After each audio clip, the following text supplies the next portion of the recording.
Okay. Donc on a des racines françaises extrêmement fortes. Oui. Vous avez quand même des grands-parents là-bas, c'est ça? Malheureusement tous décédés maintenant, Okay. mais on avait des grands-parents, on a des cousins, on a des amis, moi j'ai beaucoup de liens avec la France, malgré le fait d'avoir grandi à l'étranger. Et je pense Donc, que ça caractérise beaucoup de Français de tu es l'étranger resté d'ailleurs. combien de temps en France finalement? 10 ans. C'est quand même beaucoup. Oui, c'est quand même beaucoup. 10 ans à Paris, 10 belles années avant de venir ici. Et je suis pas un de ceux qui sont partis en disant rien n'est possible en France, Ah oui. c'est mieux ailleurs, c'est pas ça. C'est parce que tu es venu d'un point de vue américain là-bas. Oui, c'est ça. Parce que la vie est belle en France, parce que la qualité de vie est bonne. Moi, Elle est bonne, ouais. J'étais entrepreneur en France et oui, il y a des difficultés, mais il y a des difficultés en tant qu'entrepreneur aux États-Unis aussi. Bien sûr. Ouais. On a une qualité en tout cas dans la technologie, dans le Qui est secteur que bonne, je connais, qui est bonne. qui est extrêmement bonne. C'est pas pour rien si Facebook a installé son département d'intelligence artificielle en France. En France, ok. Donc on a beaucoup Mais d'atouts. tu es allé, tu as dit après tes études. Ouais. Donc tu as fait tes études en Amérique. Alors jusqu'au lycée aux États-Unis. Ah, jusqu'au lycée. Après, je suis allé voir nos cousins québécois à Montréal pendant 4 ans. Ah, d'accord. J'ai passé 4 ans à Montréal. Et tu as fait ton billet là-bas. J'ai fait mon billet là-bas. J'ai fait mon master's à Paris. À Londres. Ah, à Londres. Ça, c'est une autre chose. Et ensuite, j'ai fait un petit bout d'études d'initiation au mandarin, mais de 6 mois. On n'apprend pas le mandarin. Où ça? Mois, à Shanghai. À Shanghai. Et alors, la France, c'était purement professionnel. La France, c'était... oui, j'ai fait un master's professionnalisant en travaillant à Dauphine. Donc en même temps, mais effectivement, c'était plutôt mon parcours professionnel qui s'est déroulé en France. D'accord. Et tu as trouvé un job là-bas, c'est ça? J'ai trouvé un job, plusieurs jobs. J'ai changé plusieurs fois. Ah oui? Ouais, j'ai commencé dans la promotion immobilière, ensuite dans la finance. Ensuite, j'ai créé ma propre entreprise d'investissement immobilier. En France? En France.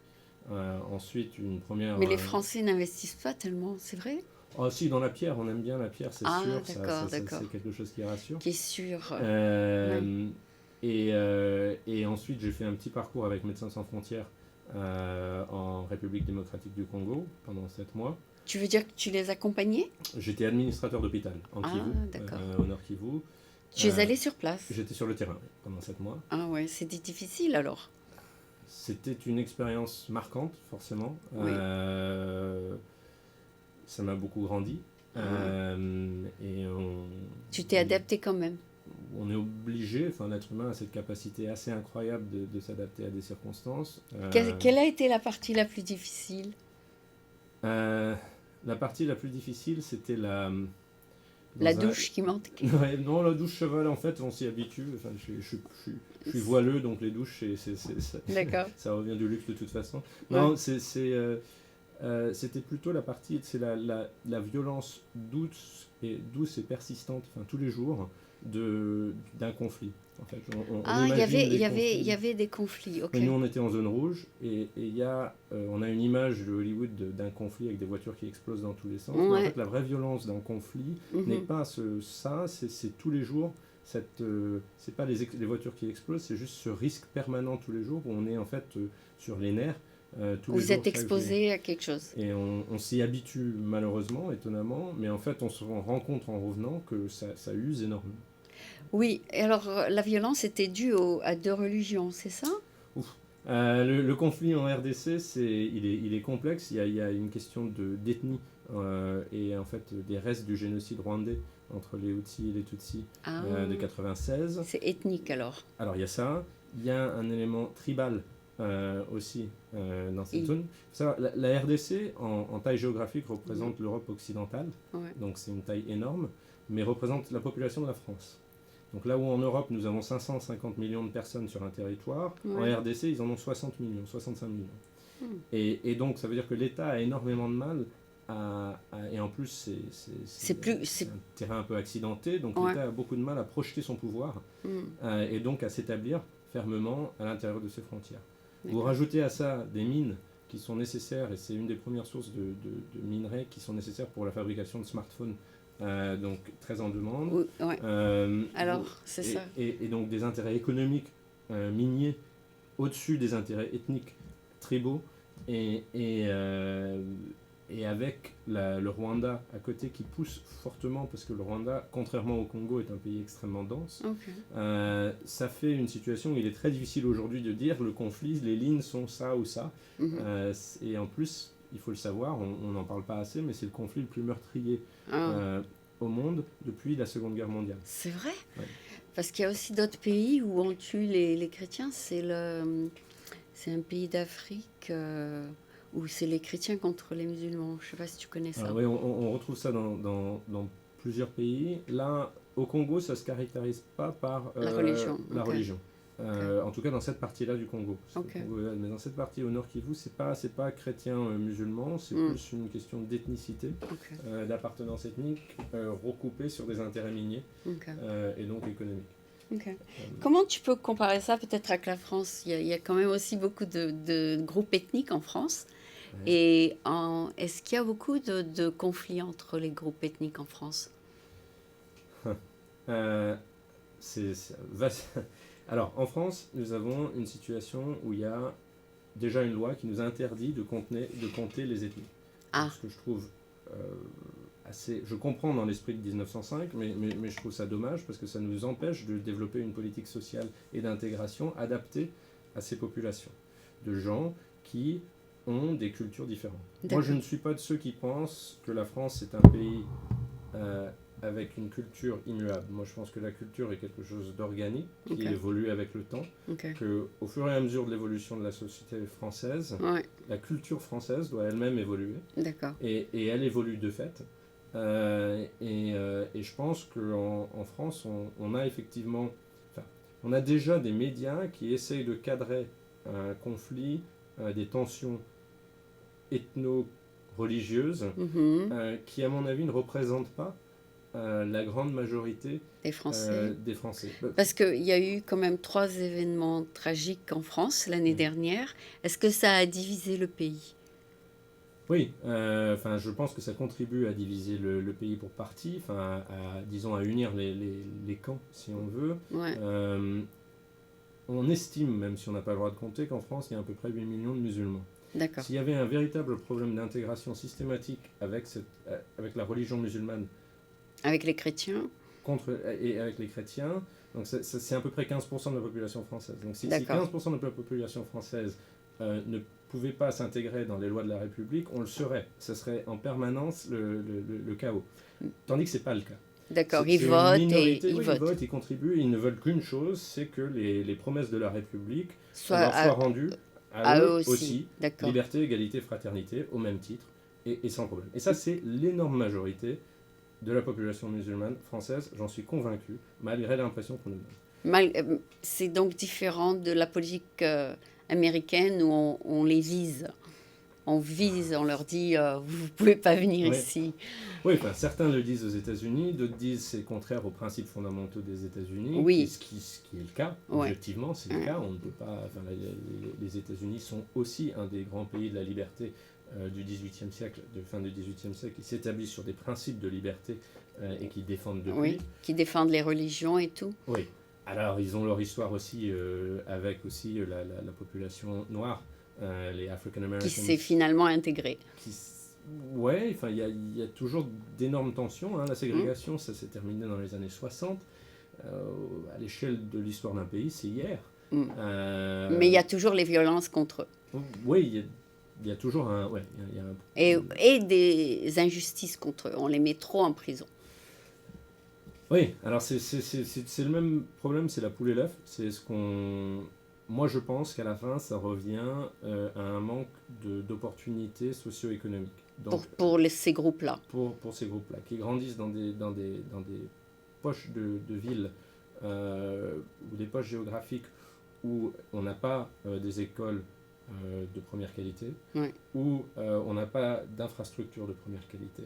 Où ils n'ont pas les opportunités qu'ont les autres du pays. D'accord. Et ce sentiment de... Moi, j'ai connu ça différemment, mais en grandissant aux États-Unis, j'ai essayé d'être un petit Américain. Je parle anglais comme un Américain, je m'habillais comme un Américain. Il y avait beaucoup d'hispaniques en Floride. Il y avait beaucoup d'hispaniques aussi. Mais on me rappelait toujours que j'étais français. Ah. Mais tu avais la double nationalité. Je l'ai eu après avoir quitté les États-Unis. Mais pour moi, quand on a une identité et qu'on nous renvoie toujours à cette identité, en fait, on finit par l'affirmer. Donc, pendant longtemps, moi, je jouais le jeu d'essayer d'être américain. On me rappelait toujours que j'étais français. Et ben, finalement, j'ai pris cette identité française et je l'ai affirmée. Et j'en suis fier toujours aujourd'hui. Donc, voilà. Parce que tu as des parents français. J'ai des parents français, je suis français, je me sens français plus que qu'autre chose. Mais il y a un côté identitaire où on commence à revendiquer l'étiquette que quelqu'un d'autre essaie de nous mettre. Donc ça devient après des poches identitaires fortes. Donc aux États-Unis, il y a la communauté noire qui a cette identité forte. En France, il y a une communauté musulmane une partie de la communauté musulmane qui commence à avoir cette identité forte. Et c'est un phénomène assez normal, pour moi, identitaire, quand les gens ne sont pas acceptés et ne se sentent pas membres à part entière de pays qui disent qu'on est tous égaux. Ah, d'accord. Et la réalité, si on regarde l'Assemblée nationale française, c'est que l'Assemblée nationale française ne représente pas la diversité du pays. C'est vrai. Et aussi, il paraît qu'en France, les grosses sentences en prison, c'est surtout justement pour les immigrés. Les immigrants. C'est immigrés ou immigrants, je ne suis pas sûre. Mais il paraît que les sentences sont beaucoup plus longues pour eux. C'est possible.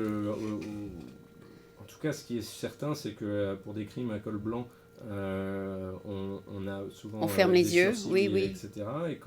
Et parce qu'ils peuvent aussi se permettre d'avoir une représentation très juridique forte, tandis que les autres personnes qui n'ont pas ces moyens, parlent pas bien français, souvent ont pas cette chance. Donc ils sont victimes de certaines sentences un peu dures. Oui.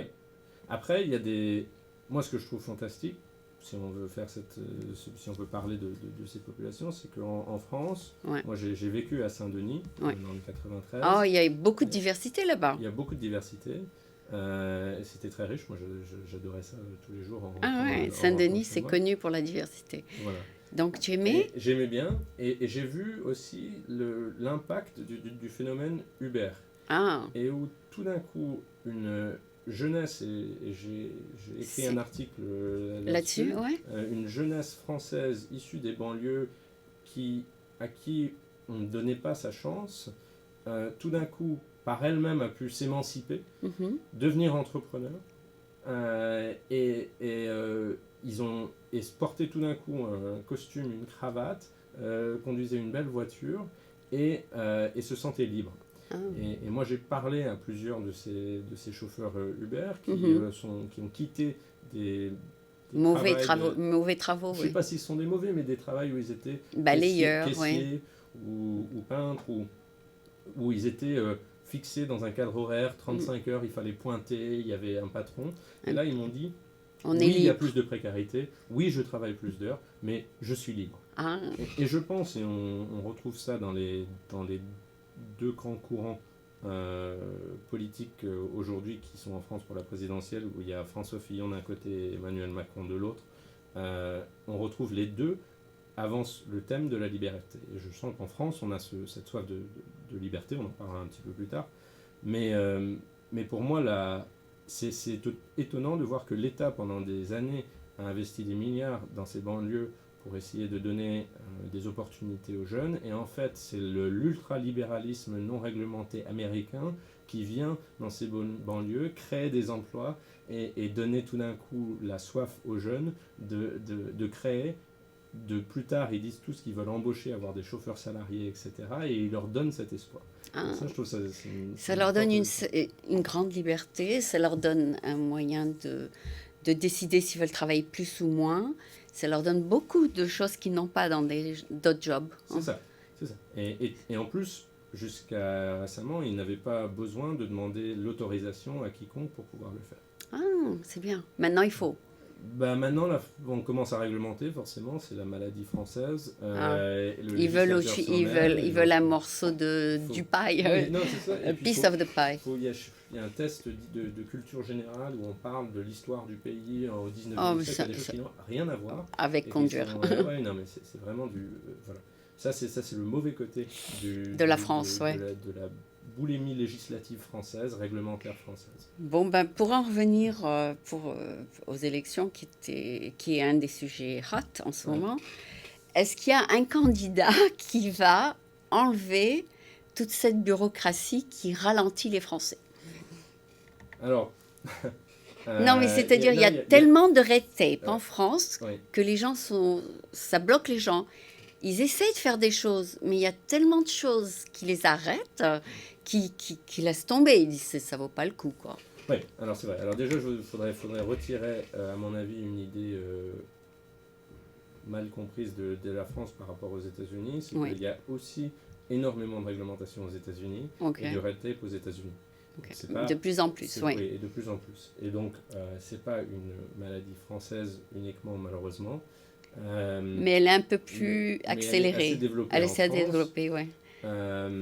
Est-ce qu'il y a un candidat? Il y a plusieurs candidats qui proposent de s'attaquer à l'aspect réglementaire et qui veulent redonner à la France un souffle de laisser-faire, de liberté et de renvoyer la liberté et la responsabilité de choisir, soit aux entreprises, soit aux administrations locales, soit aux personnes, aux individus, aux citoyens.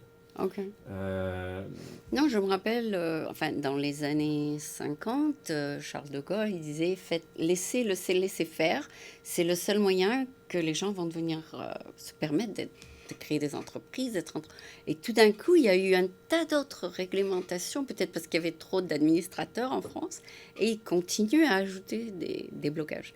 Donc ça, il faut démanteler et revenir en arrière. Oui, mais je pense qu'il y a... Alors, si je peux... pour moi, il y a un contexte historique qui est assez important dans ça. Ouais. C'est que l'être humain, d'abord, s'est établi géographiquement avec l'agriculture. Okay. Et il y a très très longtemps de ça. Et c'était une première centralisation. Avant, on était nomades en petites tribus. Et cette implantation pour l'agriculture nous a permis de construire des communautés. Okay. Au-delà de ça, on a eu ensuite une révolution industrielle. Cette révolution industrielle a favorisé la centralisation. Donc on allait de la campagne à la ville, parce que, la campagne produisait plus, donc il y avait plus de travail en campagne, et deux, il y avait un besoin massif en termes d'industrie. À Paris, Paris, dans les villes, dans les grandes villes. Donc les gens sont allés vers Paris. Les gens sont allés vers les villes. Bon. Troisième mouvement, et donc suite à ça, donc l'industrialisation, on crée l'État-providence, les années 40-50, pour protéger l'individu de certains excès de l'industrialisation. Pour ne pas confondre l'être humain avec la machine. Et donc on a établi des congés payés, des temps de travail, la sécurité sociale. On établit ces grands piliers qui sont liés à une organisation ou inspirés par une organisation centralisée où on a des entreprises qui emploient énormément de personnes et on donne des règles de jeu. D'accord. Maintenant, venons au XXIe siècle, la révolution numérique. La révolution numérique qui permet tout d'un coup un retour aux campagnes, qui nous permet de quitter les villes. Parce que tout d'un coup, grâce à la communication que nous avons, on peut tout à fait travailler, moi je le vois dans mon C'est emploi, vrai.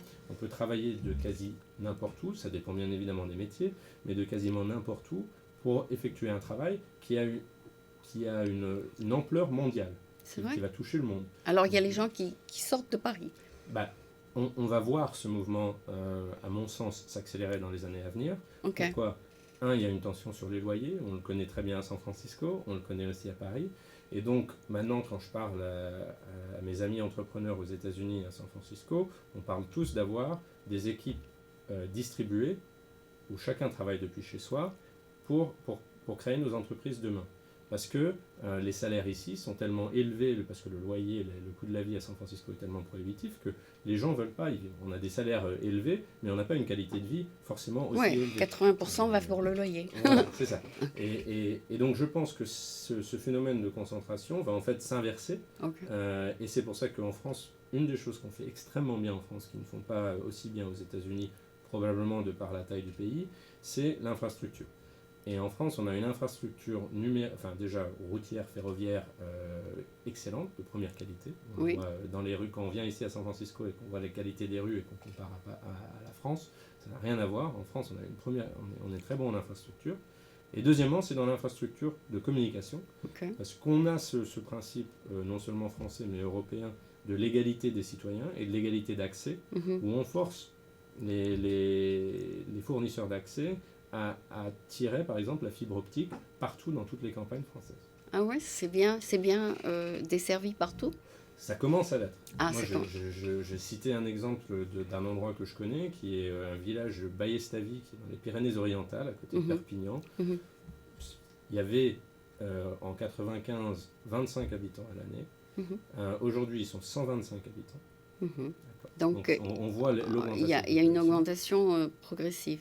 Ils se sont débrouillés pour avoir par relais satellite une connexion Internet partagée au village. Entre eux, oui. Ce qui permet à plusieurs d'entre eux, soit de fabriquer des produits artisanaux qui sont ensuite vendus par Internet. Ah oui, si tu es product designer, oui. Ou deux, de travailler pour des entreprises. Donc il y en a un notamment, je ne citerai pas le nom de l'entreprise. Virtuellement, il travaille virtuellement. Voilà, qui fait tout son travail virtuellement. Donc tout son salaire peut aller autre part que dans les loyers très élevés. Donc il a une qualité de vie très bonne. Et puis lui, et puis si la ville lui manque, il va en week-end.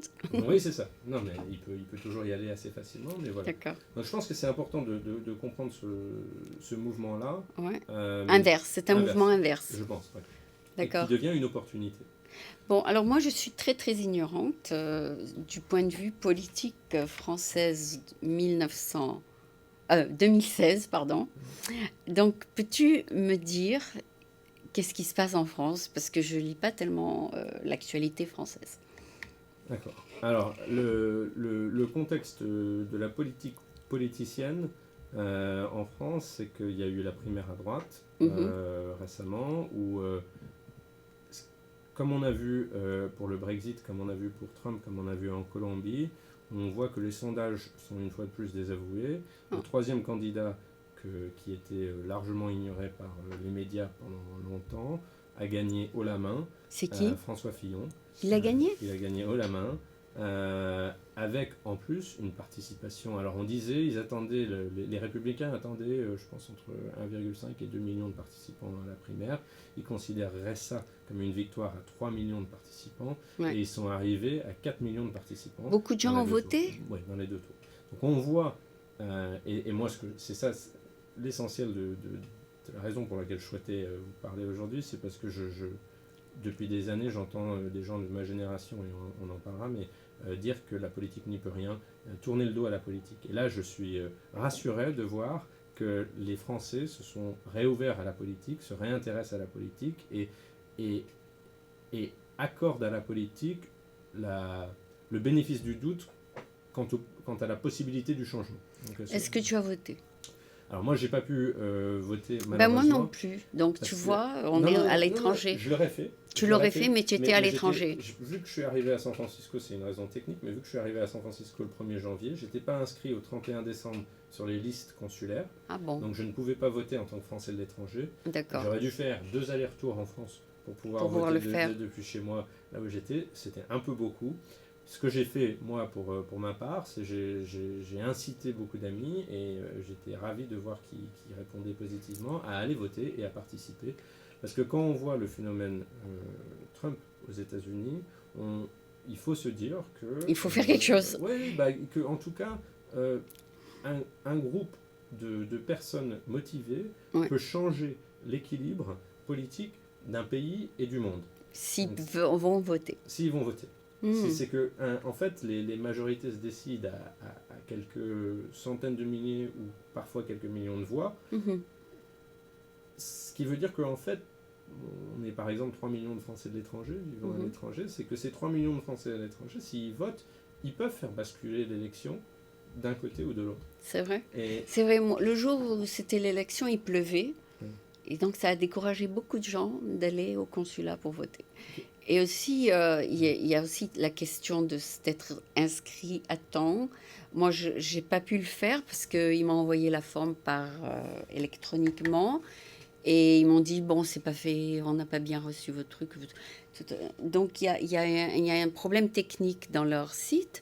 Donc, je crois que je ne suis pas la seule, étant donné que il y a beaucoup de gens qui n'ont pas pu s'inscrire électroniquement. Donc, il y a un problème technique à résoudre là-dessus pour pouvoir résoudre aussi le résultat final, de pouvoir aller voter. Ouais. Néanmoins, 4 millions de participants aux 2 tours, c'est pour une primaire, c'est bon, c'est beaucoup. En France, c'est énorme, c'est une belle réussite. Ouais. Et donc François Fillon a un mandat clair et légitime pour se présenter aux élections présidentielles sur un programme. Ensuite, c'est marrant, on a plusieurs choses. Ensuite, on a François Hollande qui, du haut de ses 4%... Qui se représente ? Non. Il ne se représente plus. Il a reconnu la probable réalité qu'il ne gagnerait peut-être même pas sa propre primaire à gauche, donc il ne se représente plus. D'accord. Et qui va le remplacer ? Donc il y aura une primaire de gauche en janvier, fin janvier, début février, où il y aura Manuel Valls qui va se présenter, il y aura Arnaud Montebourg, et puis quelques autres personnalités que j'ignore pour le moment. Et on décidera. Et on décidera du candidat du Parti Socialiste. Mais le Parti Socialiste a un problème historique, c'est l'union de la gauche, c'est qu'il y aura probablement Jean-Luc Mélenchon qui va se présenter. Donc un candidat socialiste, Jean-Luc Mélenchon, ça devient... voilà. Et puis il y a là en ce moment le phénomène Macron qui se met en place, où de façon très étonnante, un mouvement qui n'existait pas il y a 10 mois, tout d'un coup réunit 120 000 adhérents. Il a fait un meeting ce matin à Paris où il y avait 15 000 participants. Qu'est-ce qu'il offre ? Il est bien ? Alors, est-ce qu'il est bien ? Oui, moi je le trouve bien personnellement. Non, d'accord, mais est-ce qu'il a quelque chose qui est attirant ? Il est charismatique peut-être ? Je sais pas. Déjà, il a une capacité oratoire qui est assez étonnante. Moi, il était en déplacement à New York lundi dernier et je suis allé voir son discours à New York. Et c'est vrai que je l'ai rencontré en personne, c'est quelqu'un de très direct. Oui, ouais. il est très direct, très simple. Enfin, c'était vraiment une belle rencontre et puis un beau discours. Donc lui, il est le socialiste.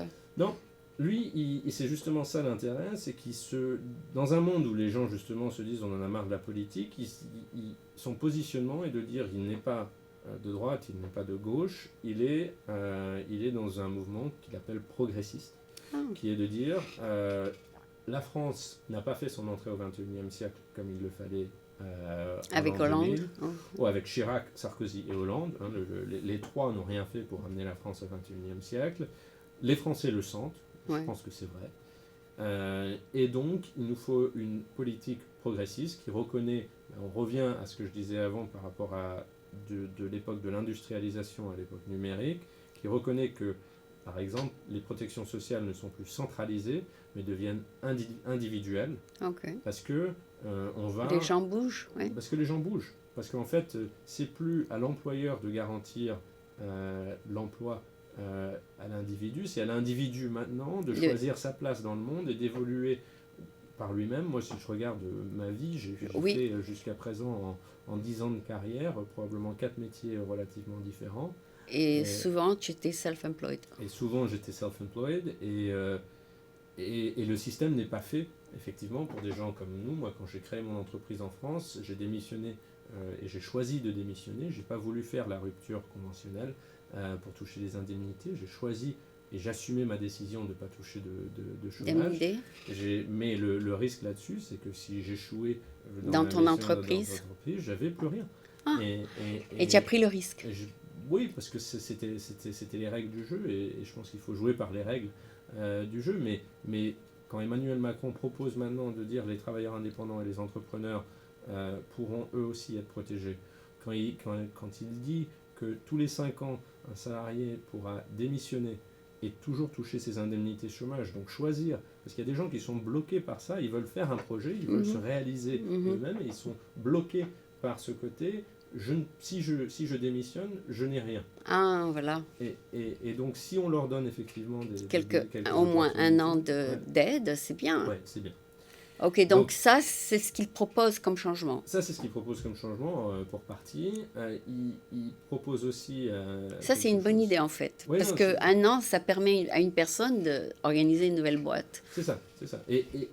Parce qu'aujourd'hui, maintenant, ce qui se passe, c'est que ça se passe par des arrangements où on s'arrange pour être licencié. Voilà, on c'est veut ça. En fait démissionner. Ça là, oui. Il faut arrêter en France de faire un système il faut cacher hypocrite, tout. Ouais. On dit en première phase, on a ces principes républicains, etc. Et derrière ça, tout le monde trouve les petits arrangements pour que ça fonctionne. Tout le monde triche. Autant assumer la réalité et faire un système qui fonctionne. Ouais, moi je suis d'accord. Je suis d'accord. Ouais, ne pas aller voir son boss et lui demander de te licencier. Oui. D'accord. Donc ça, c'est le premier chose. Okay. Son mouvement est d'autant plus intéressant. Donc pour être tout à fait transparent, moi je suis il fait un mouvement décentralisé où chaque localité de personnes qui aiment son mouvement qui s'appelle En Marche peut créer un comité local pour représenter le mouvement En Marche localement. Okay. C'est pas comme dans les partis politiques où on crée des fédérations et on décide, le parti en haut décide du haut en bas qui représentera ces fédérations. Ça part chacun peut décider. Ce qu'on appelle grassroots. Ah, donc, d'accord. Donc tu fais partie de ce mouvement. Je fais partie de ce mouvement. C'est très intéressant parce que les gens que je côtoie dans ce mouvement sont pour la plupart des gens qui n'ont jamais eu d'implication politique auparavant. Ah, d'accord. Donc il fait rentrer, un peu comme Trump d'ailleurs, mais sur des thématiques extrêmement différentes. Okay. Mais il fait rentrer, Emmanuel Macron fait rentrer dans la politique des gens qui avant n'étaient pas impliqués. D'accord. On a par exemple un jeune diplomate français auprès de l'ONU à New York, ouais. Thomas Rossignol, qui lui est prêt à porter les couleurs d'En Marche aux législatives, c'est sa première implication politique, pour la circonscription Amérique du Nord des Français de l'étranger. Et lui... Est-ce qu'il est très jeune, ce Macron ? Macron, il a 38 ans. C'est pour ça qu'il a des nouvelles idées.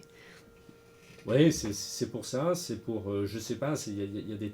Enfin, je sais pas. Peut-être qu'il pense comme les jeunes entrepreneurs. Oui, je pense qu'il a été au contact de ce monde. Je pense qu'il... Lui, sa carrière politique, elle commence vraiment en 2012. D'accord. Donc il a moins de temps de carrière politique. Et qu'est-ce qu'il fait en ce moment ? Il est maire d'une ville ? Ouais, il n'est pas élu, il n'a jamais été élu. Il était donc ministre de l'économie jusqu'au mois d'août. Okay. Quand il a démissionné pour assumer pleinement le mouvement En Marche. Et il a des supporters. Il a des supporters. Il a beaucoup. Tu as dit il y a 120 000 ? Il y a 120 000 adhérents. On lui donne des intentions de vote au premier tour entre 14 et 17%. Ah. Alors il faut probablement passer la barre des 26% pour passer le premier tour, les 24-26%. Mais il faut savoir que jusqu'à il y a 6 mois de ça, Emmanuel Macron n'existait pas en tant que candidat potentiel. Ouais, donc il faut se faire connaître. Il faut se faire connaître alors. C'est énorme. C'est énorme. Mais il faut se faire connaître. Et est-ce qu'il a des fonds pour se faire connaître ? Alors, c'est toute la question. Donc je pense qu'il y a déjà 2 messages qu'il faut passer aux Français avant le 31 décembre. Français de l'étranger, tous les Français, c'est inscrivez-vous sur les listes électorales. Parce que pour pouvoir voter en mai, il faut être inscrit sur les listes avant le 31 décembre. Pour les Français de l'étranger, c'est très simple. Vous cherchez sur Google, vous verrez, ça se fait de façon numérique. C'est un des aspects de notre administration qui est extrêmement moderne et extrêmement facile. Donc inscrivez-vous. Ça, c'est le premier point. Le deuxième point, c'est qu'effectivement, les partis politiques historiques ont un financement public lié au nombre d'élus dont ils disposent. Et En Marche étant un mouvement créé au mois d'avril, n'a aucun élu aujourd'hui, donc n'a aucune subvention publique. Il n'en a aucune ? Aujourd'hui, il n'en a aucune. Donc, pour le Parti Socialiste et pour les Républicains, ça doit représenter quelques dizaines de millions d'euros, si je ne me trompe pas, ces subventions. Donc c'est énorme, sachant qu'une campagne présidentielle, on estime son coût à autour de 20 millions d'euros. Donc comment il va le faire ? Alors, là déjà, il a levé des fonds personnellement par justement ses adhérents. Et il faut savoir, on peut donner, un Français peut donner donc que les personnes physiques, contrairement aux États-Unis où les entreprises peuvent contribuer, mais que les personnes physiques peuvent donner jusqu'à 7 500 € par an à l'ensemble des mouvements politiques. On ne peut pas faire 7 500 pour les Républicains, 7 500 pour En Marche, mais et donc ça c'est par an. Donc il faut donner maintenant avant le 31 décembre pour pouvoir recontribuer après, en début 2017. Mais pour les Américains, ils n'ont pas un tax deductible pour ça. Ah non, non. C'est pour les Français. C'est pour les Français de France. Pour les Français déclarant des impôts en France, ils peuvent réduire ça de leur impôt à hauteur de 2/3. Voilà. C'est ça, 66%. Mais pas ici. Pas ici.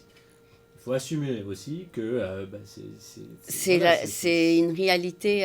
Oui, on peut pas et vouloir un changement et pas être prêt à payer le prix de ce changement. Donc si on veut Mais du qu'est-ce qu'il renouveau, propose, monsieur, à ceux qui ne sont pas des entrepreneurs? Est-ce qu'il a des idées aussi assez nouvelles?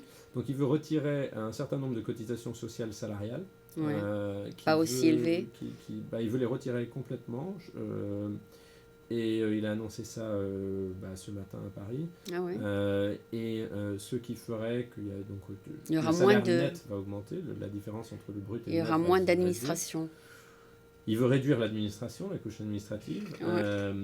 Mais il y aura moins de red tape alors peut-être. Il veut simplifier la réglementation, décentraliser davantage, donc donner plus de pouvoir local aux régions et aux villes pour décider de leur politique économique.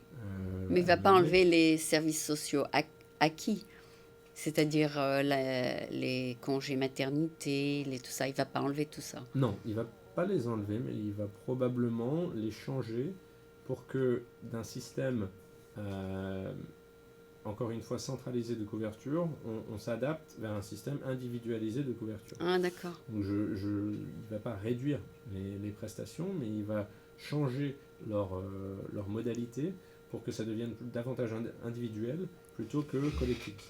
Plutôt que par société, c'est ça? Ouais. C'est ce que je comprends dans ces propos. Alors, il faut le mouvement En Marche, encore une fois, il a commencé en avril, et donc le chemin, la feuille de route tracée par Emmanuel Macron était période de marche et de diagnostic pour recueillir l'avis des Français, qui s'est faite cet été. Okay. Ensuite, l'analyse de ces questionnaires pour poser un diagnostic, effectivement, ce qui s'est fait en septembre-octobre. Et puis ensuite, à partir de maintenant, commencer à travailler les éléments de programme. Parce que s'il enlève des services sociaux comme l'assurance médicale, tout ça, il y aura une révolution en France. Les Français ne sont pas comme les Américains où c'est qui peut acheter qui a le pouvoir. C'est-à-dire en France, si tu vas à l'école, on te paye tout. On te paye même les cahiers. C'est-à-dire les cahiers, les stylos et tout ça. Donc s'il veut imiter le système américain, ça ne va pas marcher en France. Non, ça c'est sûr, mais il ne souhaite pas du tout imiter le système américain. Je ne pense pas que ce soit son inspiration. Enfin, j'en suis même certain.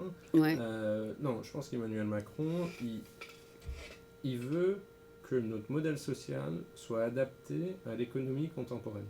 Donc ça ne veut pas dire retirer des couvertures, et d'ailleurs il l'a dit très clairement aujourd'hui qu'en termes de remboursement de soins essentiels, il ne toucherait pas à ces éléments de remboursement pendant son quinquennat. Et ce qu'il souhaite, c'est que ce système qui était top-down et très lourd va maintenant être individualisé, donc pour reconnaître un cas individuel, d'un besoin individuel dans un monde. Mais ça c'est génial, je trouve. C'est génial parce que moi je suis individuelle depuis des années et donc je manage mon argent seul. C'est-à-dire j'ai pas quelqu'un qui me dit il faut que tu payes ci, il faut que tu payes ça. Je self-employed. Oui. Non, mais, et donc je pense que c'est toute la question, c'est comment est-ce que l'État-providence, le filet qu'on souhaite en France fournir à tous les citoyens, comment est-ce qu'on adapte ce filet à l'économie contemporaine, au changement. Voilà. Et pour pas que ce filet devienne un boulet qui nous ralentisse dans notre innovation, mais dans au notre contraire, création, qui nous progresse. Mais qui justement nous permettent de prendre l'envol, de prendre la liberté du 21e siècle. Moi, je suis tout à fait d'accord. Alors, j'aime bien ça, je vais voter pour lui. Voilà, tu m'as déjà convaincu parce que j'aime bien ce concept de donner du pouvoir à l'individu plutôt qu'à la société. C'est très bien ça. La société qui t'emploie, je veux dire. Ouais. Donc, moi je pense que c'est la voie de l'avenir. Quand on voit justement ces chauffeurs Uber qui deviennent des travailleurs indépendants, etc., il faut leur assurer des périodes de... Voilà. Donc toi, tu écris pour un magazine ? Non, j'écris pas pour un magazine, j'écris des articles comme ça de temps en temps. Que tu envoies. Que j'envoie. Là, j'en prépare un qui est un cri du cœur à ma génération. Okay. Pendant des années, j'ai vu aussi bien aux États-Unis qu'en France des gens de mon âge, donc j'ai 34 Toi, tu es ans. Gen Y. Gen X ou Gen Y? Je suis dans les millennials. Oui, les millennials, ok. Voilà. Donc j'ai 34 ans et je vois des gens me dire systématiquement oh la politique, tant pis, ça ne m'intéresse pas, etc. Quand j'avais 18 ans, c'est une histoire assez marrante, je me souviens d'un débat avec mon oncle où je lui disais mais votre génération nous a endettés, votre génération n'a pas réformé la sécurité sociale, votre génération a... Est-ce que tu as voté en France? J'ai toujours voté dès que j'ai pu voter. Tu as voté. J'ai toujours voté. Ah d'accord, donc tu aimes la politique. Oui, depuis que je suis jeune, c'est un sujet parce que c'est notre vie, en fait, c'est notre vivre ensemble, c'est ça qui est passionnant. Ouais. Et donc mon oncle, à ce moment-là, je lui reprochais à sa génération baby-boomer de ne pas avoir, malgré leur révolution de 68 et tous les idéaux, de ne pas avoir pris les décisions difficiles pour l'avenir du pays. Mm-hmm. Il y a quelques années, je lui ai retenu le même discours. Et là, il m'a dit, mais maintenant tu as 30 ans, qu'est-ce que tu fais? Qu'est-ce que tu fais toi? Ouais. Et je pense que c'est ça la question aujourd'hui. Si on regarde le Brexit, la génération des moins de 50 ans a voté en faveur de l'Union européenne pour rester, majoritairement. Les plus... Donc il y a vraiment un clivage générationnel. Ah, oui. Ceux qui les ont plus âgés ont voté contre. Et en fait, ce qui fait la différence, c'est le taux de participation. Donc en France, l'électorat 18-50 ans représente à peu près 25 millions de personnes, enfin 22, je me trompe peut-être dans les 22 millions. Représente en tout cas la même population électorale que les 45-50 jusqu'à 93 et au-delà. D'accord. C'est à peu près la même. Sauf que la génération la plus jeune vote à 5% de moins que les plus âgés. C'est ça le problème. Et donc, ce que je veux dire à ma génération, c'est que puisque les élections sont souvent décidées à quelques pourcents, oui. si on arrive si on vote un peu plus, si sur les 5%, on a 3% qui viennent voter, on aura une meilleure voix. Notre voix l'emporte. Et je ne veux pas rentrer dans un schéma de conflit générationnel, mais nous, on a un intérêt quand même qui est peut-être un petit peu différent de l'intérêt des générations un peu plus âgées, parce que nous, on a encore, alors, dans les cas aujourd'hui, pour moi, 50 ans en moyenne, moi je pense qu'on aura au-delà de 150 ans d'espérance de vie d'ici là. Je pense que les progrès vont faire que je vivrai 200 ans et peut-être, oui. Ouais. Je pense que c'est possible, enfin, ça semble un peu fou aujourd'hui, mais on peut en reparler. Et donc il faut poser les bases de ça. L'autre chose, c'est qu'on voit aujourd'hui dans le monde qu'il y a deux choses qui se passent aux États-Unis, en Angleterre, en France et ailleurs. Il y a un groupe de la population qui veut un repli, un refermement, un retour de la nation. Et il y a un autre groupe de la population qui a compris que la mondialisation était une chance, une richesse, représentait certains risques, mais est aussi inéluctable. Si vous demandez, sur les 25 dernières années, nous avons réduit de 2 milliards dans le monde le nombre de gens vivant en pauvreté. Donc, c'est bien ça, c'est un progrès. C'est considérable. C'est un progrès. Moi, j'étais à Shenzhen il y a quelques semaines et en Inde après. J'étais la première fois il y a 15 ans. Il y a eu beaucoup de progrès. Les changements sont énormes. Oui. Et la qualité de vie est énorme. Et les gens travaillent digitalement sur l'Internet. Ouais, là, mieux d'ailleurs en Inde, l'infrastructure numérique est meilleure que l'infrastructure routière. C'est vrai, parce que c'est là où ils ont les jobs. Tout à fait. Et puis c'est bon. Mais il y a une partie de la population dans nos pays occidentaux qui se sent dépassée par tous ces changements. Aux États-Unis, pour citer quelques faits, il y a 3,5 millions de chauffeurs routiers. Il y a également 3,5 millions de caissières dans les supermarchés. On a fait il y a 2 mois aux États-Unis le premier test du camion autonome de livraison. Amazon a annoncé il y a quelques jours aux États-Unis les supermarchés sans caissière. Voilà. Donc, qu'est-ce qu'on fait de ces 7 millions de personnes? Qu'est-ce qu'on va en faire? Et ces gens sont, à juste titre, angoissés par leur opportunité. Ah, Et c'est là où le filet pour revenir à la France d'Emmanuel Macron est à toute sa place, qui consiste à dire ça se fait par la formation et la reformation. leur donner des jobs continue. différents. Voilà. Mais Ils peuvent devenir programmeurs, codeurs. ils peuvent faire ça. Maintenant, il y a des tas de ressources qui sont relativement peu chères Ouais. qui permettent à quelqu'un de se reformer. Oui. Mais il faut que le système encourage ça et que le système Investissent. comprenne qu'on aura plusieurs carrières dans une même vie parce que l'innovation progresse à une vitesse qui fait qu'on On va perdre son job. On est obligé de rester à jour parce que on va forcément perdre son job. Mais est-ce que c'est vrai que ce sont les gens qui ont le plus de fonds qui gagnent une élection? Enfin, c'est-à-dire celui qui a le plus d'argent pour mettre des pubs, pour avoir accès à plus de forums, pour avoir plus de voix. Est-ce que ça leur donne une plus grande chance de gagner que celui qui n'a pas d'argent? Alors, on ne peut pas faire campagne sans argent, c'est sûr. Il y a des différences très importantes aux États-Unis par rapport à la France. Aux États-Unis, on a le droit de payer pour faire de la publicité en campagne. En France, Yeah. on a interdiction de faire de la publicité en campagne. Ah bon? Oui. Tu veux dire, un candidat ne peut pas mettre une pub à la télé? Non. Ah On bon? n'a pas le droit. Je savais pas. Ok, donc déjà, c'est une grande différence. Oui, et les temps de parole aussi en France sont encadrés et donc doivent être équilibrés à travers les celui candidats. chaque candidat a un temps spécifique. Aux États-Unis, c'est vraiment autre chose, mais ce qui est très étonnant, c'est que Trump a dépensé X fois moins que Hillary pendant Et il la a campagne, gagné. et il a gagné. Alors, Il a gagné électoralement, mais pas le vote populairement.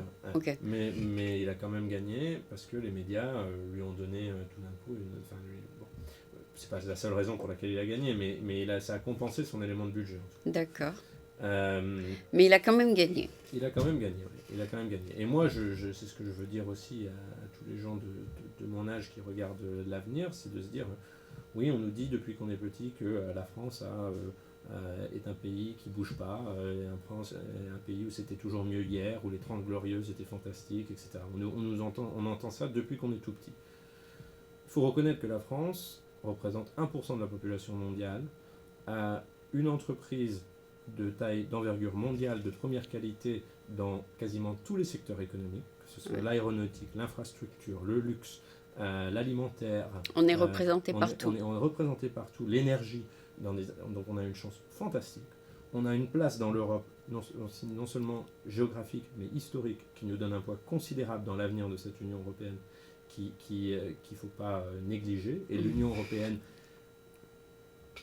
est notre avenir. On ne peut pas vivre sans l'Union européenne. On ne compte pas dans le monde sans l'Union européenne. Elle nous permet de faire énormément de choses et il faut continuer aussi bien sur le climat que l'économie. Il faut rester avec eux. Oui. Absolument. Et quel est le taux de chômage en France, si tu le connais? Je pense Ici, c'est 4,9%. Ici, c'est 4,9%. Alors, il y a des façons différentes de compter parce qu'ici, aux États-Unis, ils ne comptent pas les gens qui ne cherchent pas de travail depuis plus de 6 mois. Ah. Donc, faut regarder aussi comment tu comptes. Le nombre comment on compte. Mais en France, on est en tout cas à 10% de chômage, premièrement. Donc, on dit 3 millions de chômeurs. 6 millions si on compte les chômeurs dans toutes les qualités. Et ils reçoivent aussi un employment plus longtemps, c'est-à-dire des subventions plus longtemps s'ils sont licenciés. En France, on a 2 ans d'indemnité. Et ici, c'est 6 mois. Ici, c'est 6 mois, ça veut dire. Mais donc en France, on a ce problème de chômage qui est chronique. Hein, oui, parce que si tu as 2 ans sans travailler, pourquoi pas? Il y a ça, et puis l'autre problème, c'est que... Ça, il faut changer ça.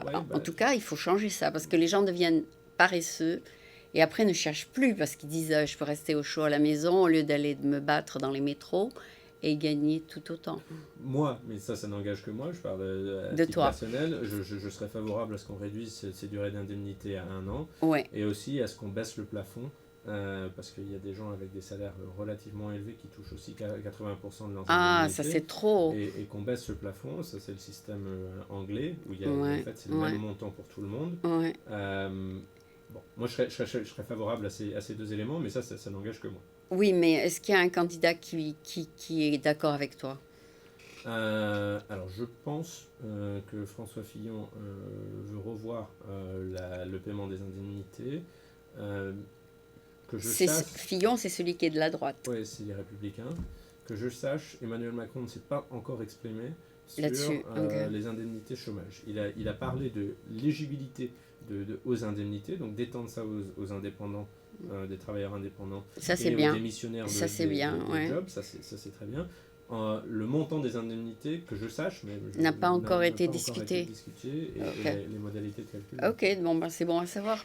D'accord, donc toi, qu'est-ce que tu peux faire pour ta participation politique? Tu peux organiser des meet-ups, c'est ça? Ici, nous organisons des meet-up pour En Marche. Tu vas vendre des t-shirts, non, comment on appelle des trucs? Des pins. Ouais.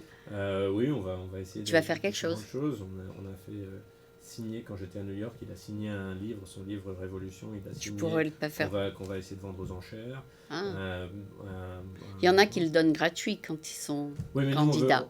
Lui, il le donnerait gratuitement, il le signait gratuitement. Ah, moi, mais toi, tu veux faire un fundraiser. Pour faire un fundraiser. Ça vient pas de lui, ça vient de toi. Ok. C'est une bonne idée. C'est une bonne idée. Et puis, la première chose, à mon avis, qu'on peut faire, c'est de dire aux gens de voter. C'est de dire aux gens, inscrivez-vous sur le liste. Mais si je dis à quelqu'un, vote pour Macron, il va me dire, mais je n'ai jamais entendu parler de ce monsieur, comme je viens de te le dire. Donc, ce n'est pas tout le monde qui est au courant à l'étranger de ce candidat. Non, mais ce qui serait bien, c'est qu'il y a un site qui s'appelle visionmacron.fr. Où ils peuvent se renseigner. C'est les jeunes de En Marche qui ont créé ça, où par thème, on voit clairement les positions du candidat. Et il a le social media comme Facebook page, tout ça. Il est très actif là-dessus. Il y a quelques initiatives qui se préparent pour l'année prochaine qui vont, à mon avis, amplifier le message. Mais est-ce que certaines personnes diraient il n'a que 38 ans, il n'a pas assez d'expérience? Il y a des gens qui pourraient dire ça. Mais quand vous voyez Mark Zuckerberg qui a mon âge et qui dirige une entreprise qui est Facebook, qui a 2 milliards d'utilisateurs ou 2 milliards d'utilisateurs dans le monde, qui pèse 200 milliards en bourse, qui peut dire qu'il n'est pas, qui sait pas ce qu'il fait? D'accord. Effectivement. Donc c'est une notion antiquaire, ou plutôt, l'âge est une notion, disons, qui n'est plus en cause de nos jours. C'est plus que l'âge, c'est une question de maturité. D'accord. Et moi, je pense que de par son parcours et de par le temps qu'Emmanuel Macron a passé à la réflexion, il est qualifié. Il est mûr, il est prêt, et il saurait incarner la République au XXIe siècle pour les Français. D'accord. Il pourrait les représenter, qu'ils soient jeunes ou vieux. Oui, aussi. Je pense qu'il a cette. Moi, quand je l'ai rencontré, c'est très intéressant parce qu'on regarde un candidat de loin pendant longtemps et puis après, on a la chance de le rencontrer en personne, d'échanger rapidement avec lui. Et tu as eu une bonne impression. Et j'ai senti de l'empathie, de l'humanité et une sincérité Donc, c'est ça qui le motive à se présenter? Je pense que il a vécu des moments assez frustrants en tant que conseiller spécial. Il était conseiller spécial à l'Élysée pour François Hollande et ensuite ministre de l'économie. Ah, il a eu beaucoup d'exposure. Oui, c'est quelqu'un de très volontaire de nature et je pense qu'il a rencontré certaines frustrations liées au système qui ne bougeait pas et s'est rendu compte que il y avait beaucoup de choses à faire. Il y a deux solutions, soit partir et se réfugier ailleurs, soit faire face, assumer les responsabilités et incarner ce changement. Échanger. Et je pense que c'est ce qu'il propose. C'est ce qu'il propose. Et donc tu dis beaucoup de jeunes le supportent, c'est ça? Il y a beaucoup de jeunes, il y a beaucoup de moins jeunes aussi. C'est intéressant, bon? Oui. Dans notre comité ici à San Francisco, on est équilibré entre les moins de 35 ans et les plus de 40 ans. C'est vrai? Oui. Donc il y a beaucoup de moins jeunes aussi qui entendent ce message. J'invite tout le monde d'ailleurs à regarder le replay de son discours c'est où? C'est sur Facebook? C'est sur Facebook, sur la page d'Emmanuel Macron. Emmanuel Macron, Facebook? Oui, cherchez Emmanuel Macron sur Facebook. C'est 2 M? Oui. 2 M, Emmanuel Macron. Oui, c'est ça. Okay. Sur Facebook, de revoir ce discours c'est un discours qu'il a fait aux jeunes? Qu'il a fait, non, il y a 15 000 supporters qui sont venus le voir de tous âges. C'est vrai? Où? À Paris, Parc des Expositions, je pense, ou Porte de la Villette. 15 000, c'est quand même assez important. Oui. Non, mais pour donc il a... C'est d'ailleurs, ses propos de début, on l'a longtemps accusé d'être seul Et donc, tous ces gens qui sont à l'étranger, tu as dit 3 millions, est-ce qu'ils comprennent tous le français? Les 3 millions de Français de l'étranger, j'espère que pour une grande partie d'entre eux, ils parlent français. D'accord. Je le souhaite. Après, il doit en avoir certains qui ont la nationalité, je dirais, par héritage, Ouais. et qui peut-être ne parlent pas. En tout cas, ils ont tous intérêt à ce que, et surtout dans ce monde aujourd'hui où il y a une vraie menace de repli sur soi, je dis souvent, on est un archiduc d'une explosion, Okay. pour rappeler 1914, où si une série d'événements pouvait se déclencher aujourd'hui entre la Russie, la Turquie, la Syrie, l'Ukraine, le Royaume-Uni, l'Autriche, l'Hongrie, les Pays-Bas, la France, l'Italie, ce qui vient de se passer, et les États-Unis, entre tous ces, la Chine qui se posture maintenant avec Taïwan grâce au coup de fil de Trump. Donc il y a beaucoup de choses. Il y a beaucoup de risques qui pèsent, et donc je pense que tout le monde a intérêt à ce que la France soit forte là-dedans, parce que la France compte dans le monde, et que la France représente la voie de l'ouverture, de la mondialisation humaine et du 21e siècle. Je pense que tous les Français de l'étranger devraient s'ouvrir à cette idée et aller voter et participer à l'élection, choisir le candidat qu'ils souhaitent. Bon, alors rappelle-nous, les élections, c'est en janvier et en mai. Alors non, la primaire à gauche est en janvier. La primaire du Parti Socialiste sera fin janvier. Mais lui, il n'est pas à la gauche. Non, lui, il n'est pas... alors comment on va voter pour lui? Lui, il est déjà candidat de son mouvement. On aura l'occasion de soutenir Emmanuel Macron, soit en rejoignant le mouvement et en faisant des En dons, votant et en ensuite mai. en votant en mai, Donc, fin avril, début mai. Mais en janvier, on n'a pas besoin de voter pour lui. Non, en janvier, c'est ceux qui souhaitent s'exprimer pour la primaire du Parti Socialiste et de gauche. Ah d'accord, donc, et lui, il n'est pas sur cette liste. Lui, il ne sera pas sur cette liste. Donc c'est en mai que ça va se jouer. C'est en mai que le premier tour... Alors, je sais fin avril au tout début mai, mais je devrais savoir. Ouais, d'accord. Donc le premier tour sera en mai. Ouais. Et là, on pourra, et là, ça sera très important, parce qu'il y a effectivement, il y a Marine Le Pen qui aujourd'hui est toujours à 25%. Il y aura beaucoup d'éliminations. Au-dessus. Il y aura peut-être François Bayrou, on ne sait pas, mais je souhaite qu'il ne se présente pas parce que ça fait suffisamment de temps. Qui s'est représenté déjà 2 fois. Oui, et puis voilà, aujourd'hui le mouvement que François Bayrou voulait incarner en France, le positionnement, voilà, c'est Emmanuel Macron qui l'incarne et qui l'incarne le mieux. Donc si François Bayrou a traduit en action ses convictions et ses paroles, il soutiendra plutôt Emmanuel Macron que d'essayer de défendre sa propre chapelle. Mais donc ça, on verra ce qu'il fait. Et puis après, au Parti Socialiste, on va voir qui est leur candidat. Et puis il y aura la gauche plus forte, l'extrême gauche, Mélenchon, etc. Bon, donc ça va être un échec. Et le final, c'est quand? C'est 2 semaines après le... C'est en juin. Non, ça sera en mai aussi. Ouais, c'est ça. Donc tout ça va jouer entre fin Est-ce que c'est vrai que si un candidat est indépendant, il a très peu de chance? Parce qu'il n'a pas été connu dans les primaires. Quand j'avais 16 ans, je suis allé au bureau de la commission électorale à Paris pour demander qu'est-ce qu'il faut pour être président. Le monsieur m'a répondu, il faut être membre d'un parti. D'accord. Non, je lui ai dit, ça paraît pas démocratique. Okay. Et il a dit, non, effectivement, c'est pas la loi. La loi, c'est 500 signatures et avoir, je pense, 28 ans, quelque chose comme ça. Mais ça aide, un parti. Alors oui, un parti, ça aide. Aujourd'hui, le mouvement En Marche compte plus d'adhérents que le Parti Socialiste. C'est vrai? Oui. Donc, on voit que, en fait, ce qui compte, et on a vu ça... c'est le mouvement. Ce qui compte, c'est le mouvement. C'est l'adéquation d'un mouvement et d'un discours avec un temps. Et je pense que les Français, entre le quinquennat immobile de Chirac, clivant de Sarkozy et inexistant de Hollande, en ont marre. Tu auras une chance. Et maintenant, sont prêts à dire il faut un changement. On est prêt à finalement, et la France agit souvent comme ça, par sursaut, on est prêt à faire ce sursaut. On le voit dans les soutiens de François Fillon. Donc il faut qu'il garde le momentum. Et on le voit aussi avec Emmanuel Macron. Donc s'il garde le momentum, ça pourra gagner. Moi je pense qu'il a ses chances. Je pense qu'il pourra être au second tour. Et je pense que s'il est au second tour, il deviendra vraisemblablement le président de la République. Mais si on ne vote pas pour lui en janvier, comment on peut savoir s'il va être au second tour? Non, en janvier, c'est pas...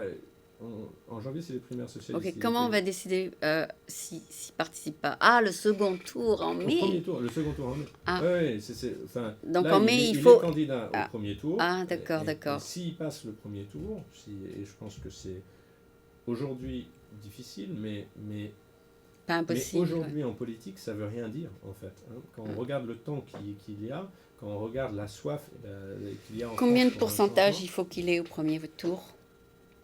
entre 24 et 28% pour passer le premier tour. D'accord. Et après, s'il a ça, il peut faire le second tour. Après, il est au second tour contre probablement François Fillon. Et celui qui sera élu pour la gauche. Non, le second tour, ça serait que deux candidats.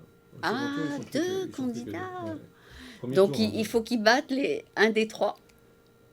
Bah, on sait pas combien il y en aura au premier tour, mais en tout cas, le premier tour, on prend les deux premiers et on les passe au second tour. Okay.